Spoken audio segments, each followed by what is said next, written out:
Assalamualaikum warahmatullahi ta'ala wabarakatuh. Perkenalkan, nama saya Desi Puspitasari, mahasiswi semester 4 Fakultas Hukum Sekolah Tinggi Ilmu Hukum Zainul Hasan Keraksaan Probolinggo. Pertama-tama saya ucapkan terima kasih kepada Bapak Muhammad Hendra MPDI selaku dosen pengampu mata kuliah Aswaja di STIH Zainul Hasan. Baiklah, untuk mempersingkat waktu, saya akan membahas tentang biografi hidup 4 mazhab. Nah, siapa saja 4 mazhab itu?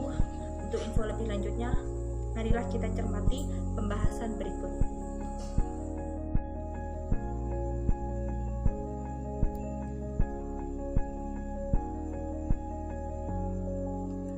Di sini ada beberapa rumusan masalah. Yang pertama, bagaimana profil hidup mazhab Hanafi? 2. Bagaimana profil hidup mazhab Maliki? 3. Bagaimana profil hidup mazhab Syafi'i? 4. Bagaimana profil hidup mazhab Hambali? Pertama, profil mazhab Hanafi.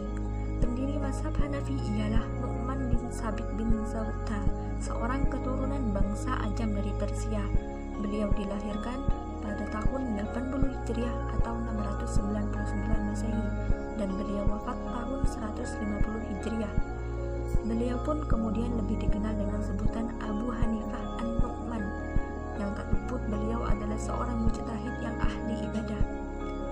Ia hidup dengan melakukan usaha berdagang dalam rangka menghidupi keluarganya. Meskipun ia berdagang, ia hidup sebagai kehidupan sufi dengan zuhud, wara, dan taat ibadah.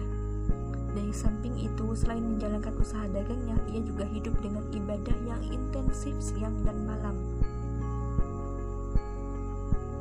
Dasar-dasar istinbat mazhab Imam Abu Hanifah dalam menetapkan hukum Islam berdasar pada pertama, Al-Quran merupakan sumber pokok hukum Islam sampai akhir zaman. Yang kedua, hadis yang merupakan penjelas daripada Al-Quran yang masih bersifat global. Yang ketiga, aqwalus syahabah atau ucapan para sahabat yang diyakininya sebagai petunjuk dan pembawa ajaran Rasulullah setelah wafat. Terus ada qiyas, beliau akan menggunakan qiyas apabila tidak ditemukan dalam nas Al-Quran, hadis maupun aqwalus syahabah. Terus ada istihsan yang merupakan kelanjutan dari qiyas, menggunakan ar-ra'yu atau akal lebih menonjol di sini. Istihsan menurut bahasa adalah menganggap lebih baik. Jadi menurut ulama usul fiqh, istihsan adalah meninggalkan ketentuan qiyas yang jelas ilatnya untuk mengamalkan qiyas yang bersifat samar.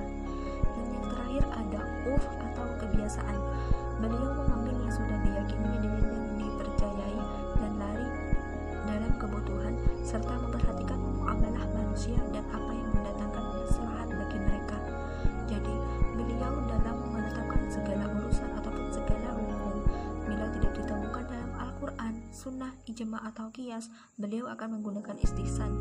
Bila tidak diketemukan lagi, maka beliau akan menggunakan urf manusia. Selain itu, dasar-dasar ilmu hukum tersebut terdapat pula beberapa pendirian terhadap taklid, yaitu sebagai seorang ulama, beliau tidak membenarkan seseorang bertaklid buta tanpa mengetahui dasar atau dalil yang digunakan. Kedua, ada profil mazhab Maliki. Abu Abdullah Malik bin Anas bin Malik bin Umar al-Ashbani lahir di Madinah pada tahun 93 Hijriah atau 714 Masehi. Rumah leluhurnya itu di Yaman, namun kakeknya menetap di Madinah setelah memeluk Islam. Jadi, Maliki ini lahir dalam keluarga berada dan dia menetap di Madinah yang merupakan kota para sahabat. Selanjutnya, ciri khas Imam Malik ialah beliau selalu memegang hadis Nabi ataupun kitab-kitab dan lain sebagainya, serta dalam menetapkan hukum ataupun berfatwa, beliau selalu dalam keadaan suci. Sumber hukum Imam Malik dalam menetapkan hukum Islam berpegang pada pertama, Al-Quran, 2, Sunnah, 3, Ijma' al-Madinah. Ijma' al-Madinah adalah pendapat-pendapat ahli hukum di Madinah.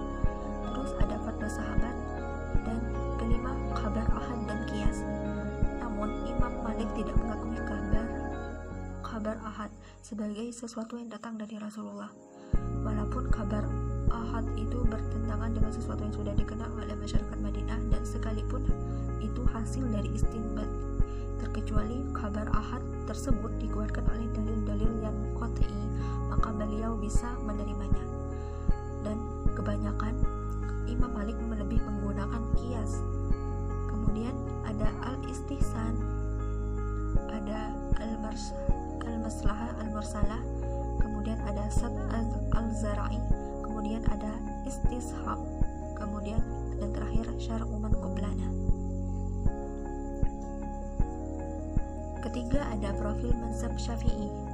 Abu Abdullah Muhammad bin Idris Asy-Syafi'i atau Muhammad bin Idris Asy-Syafi'i atau akrabnya dipanggil Imam Syafi'i itu lahir di Gaza, Palestina tahun 150 Hijriah atau 767 Masehi dan wafat di Fustat, Mesir tahun 204 Hijriah atau 819 Masehi. Beliau adalah seorang mufti besar Sunni Islam dan juga pendiri mazhab Syafi'i.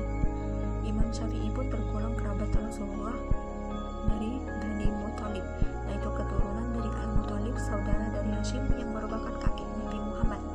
Salah satu kelebihan dari Imam Syafi'i ialah pada usia 9 tahun, beliau telah menghafal seluruh ayat Al-Quran dengan lancar. Bahkan beliau sempat 16 kali menghatamkan Al-Quran dalam perjalanannya dari Mekah menuju Madinah. Jadi, beliau ini memiliki kecerdasan yang luar biasa, daya ingat yang luar biasa. Karya tulis Imam Syafi'i meliputi Ar-Risalah, Al-Hujjah, dan lain-lainnya. Dalil-dalil hukum yang digunakan Imam Syafi'i dalam istinbat hukum atau menetapkan hukum yaitu Al-Quran dan Sunnah, ijma' dan qiyas serta at-takhir bila menghadapi ikhtilaf. Terus yang keempat ada profil mazhab Hambali. Pendiri mazhab Hambali ialah Al-Imam Abu Abdillah Ahmad bin Hanbal bin Hilal Az-Zadahili Asy-Syaibani. Beliau lahir di Baghdad pada tahun 164 Hijriah dan wafat tahun 241 Hijriah.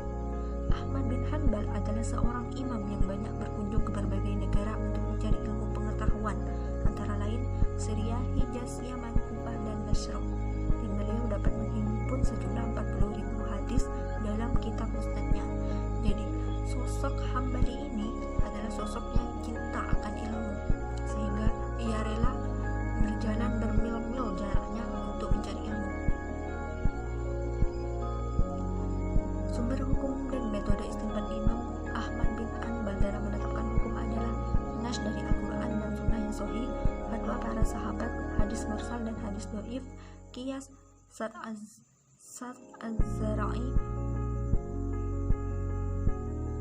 dan kesimpulannya ialah pendiri mazhab Hanafi ialah Nu'man bin Thabit bin Zawha, seorang keturunan bangsa Ajam dari Persia, dan Abu Abdullah Malik bin Anas bin Malik bin Amr al-Asbahi ini adalah Imam Malik, imam kedua di mazhab keempat.